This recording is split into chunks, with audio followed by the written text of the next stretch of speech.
ಮಂಗಳೂರು ತಾಲೂಕಿನ ಮೂಡುಬಿದಿರೆಯು ಈ ತಿಂಗಳಿನಿಂದಲೇ ಬೇರ್ಪಟ್ಟು ಮೂಡುಬಿದಿರೆ ತಾಲೂಕಾಗಿ ಕಾರ್ಯನಿರ್ವಹಿಸಲಿದೆ ಮತ್ತು ಕಳೆದ ಹಲವು ವರ್ಷಗಳಿಂದ ನೆನಗುದಿಗೆ ಬಿದ್ದಿರುವ ಯುಜಿಡಿ ವ್ಯವಸ್ಥೆಗೆ ಈ ವರ್ಷ ಬಜೆಟ್ನಲ್ಲಿ ಅನುದಾನ ಘೋಷಣೆ ಮಾಡುತ್ತೇವೆ ಎಂದು ರಾಜ್ಯದ ಮುಖ್ಯಮಂತ್ರಿ ಸಿದ್ದರಾಮಯ್ಯನವರು ಹೇಳುವ ಮೂಲಕ ಮೂಡುಬಿದಿರೆಗೆ 2 ಉತ್ತಮ ಭಾಗ್ಯಗಳನ್ನು ಕರುಣಿಸಿದ್ದಾರೆ. ಅವರು ಭಾನುವಾರದಂದು ದಕ್ಷಿಣ ಕನ್ನಡ ಜಿಲ್ಲೆಗೆ ಅಧಿಕೃತವಾಗಿ ಭೇಟಿ ನೀಡಿ ಮೂಡುಬಿದಿರೆಯಲ್ಲಿ ಸುಮಾರು 80 ಕೋಟಿ ವೆಚ್ಚದ 13 ಕಾಮಗಾರಿಗಳಿಗೆ ಶಿಲಾನ್ಯಾಸ ಮತ್ತು 18 ಕಾಮಗಾರಿಗಳನ್ನು ಸ್ವರಾಜ್ಯ ಮೈದಾನದಲ್ಲಿ ರಿಮೋಟ್ ಕಂಟ್ರೋಲ್ ಮೂಲಕ ಉದ್ಘಾಟಿಸಿ ಮಾತನಾಡಿದರು.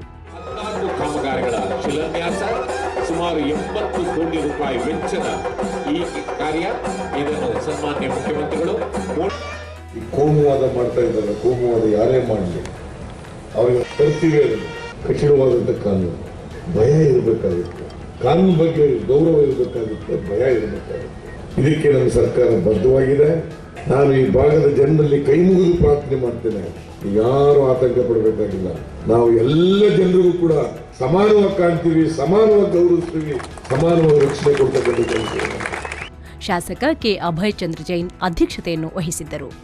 ಜಿಲ್ಲಾ ಉಸ್ತುವಾರಿ ಸಚಿವ ಶ್ರೀ ಬಿ ರಮಾನಾಥ ರೈ, ಮಾಜಿ ಕೇಂದ್ರ ಸಚಿವ, ರಾಜ್ಯಸಭಾ ಸದಸ್ಯ ಆಸ್ಕರ್ ಫೆರ್ನಾಂಡಿಸ್, ರಾಜ್ಯ ಸಚಿವರಾದ ಯುಟಿ ಖಾದರ್, ಪ್ರಮೋದ್ ಮಧ್ವರಾಜ್, ವಿಧಾನ ಪರಿಷತ್ ಮುಖ್ಯ ಸಚೇತಕ ಐವನ್ ಡಿಸೋಜಾ, ಶಾಸಕ ಮೊಹಿಯುದ್ದೀನ್ ಬಾವಾ, ತುಳು ಸಾಹಿತ್ಯ ಅಕಾಡೆಮಿಯ ಅಧ್ಯಕ್ಷ ಎಸಿ ಭಂಡಾರಿ, ರಾಜ್ಯ ಸಹಕಾರಿ ಮಹಾಮಂಡಳದ ಅಧ್ಯಕ್ಷ ಡಾ ಎಂಎನ್ ರಾಜೇಂದ್ರ ಕುಮಾರ್ ಉಪಸ್ಥಿತರಿದ್ದರು.